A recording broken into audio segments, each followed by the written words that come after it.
ન્યૂઝમાં આપનું સ્વાગત છે। ડોક્ટર બાબા સાહેબ આંબેડકરની 134મી જન્મજયંતિ નિમિત્તે સુરેન્દ્રનગર ખાતે ભવ્ય શોભાયાત્રા નીકળી। ડોક્ટર બાબા સાહેબ આંબેડકરની 134મી જન્મજયંતિની ઉજવણી નિમિત્તે સુરેન્દ્રનગર ડોક્ટર બાબા સાહેબ આંબેડકર ચોક ખાતેથી ભવ્ય શોભાયાત્રાનું આયોજન તારીખ 14/4/2025ને સોમવારના રોજ સવારે 9 કલાકે કરવામાં આવ્યો હતો। આ કાર્યક્રમમાં દલિત હિત રક્ષક સમિતિના પ્રમુખ ચકાભાઈ પરમાર તેમજ સૌ યુવાનો દ્વારા ડોક્ટર બાબા સાહેબ આંબેડકરની 134મી જન્મજયંતિ નિમિત્તે આતંકબાજી ફટાકડા ફોડી મહિલાઓ રાસ ગરબે ઝૂમ્યા હતા અને કાર્યક્રમની ભવ્ય ઉજવણી કરવામાં આવી। તેમજ સમાજના સૌ સમાજબંધુઓ, ભાઈઓ, બહેનો, વડીલો, નિવૃત્ત અધિકારીઓનું યુવાનો દ્વારા ગુલાબથી ભવ્ય સ્વાગત કરવામાં આવ્યું હતું।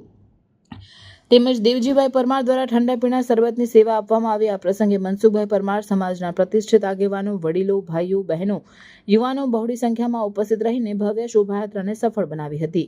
રિપોર્ટર ભીખાભાઈ મકવાણા, સાબર અવાજ, નંદાસણ કડી।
આવા ન્યૂઝ જોવા માટે સાબર આવાઝ યુટ્યુબ ચેનલને સબસ્ક્રાઇબ કરો અને લાઇક કરો, જેથી હવે પછીના દરેક સમાચાર સબસ્ક્રાઇબ કરેલા હશે તેઓને નવા સમાચારની માહિતી મળી જશે।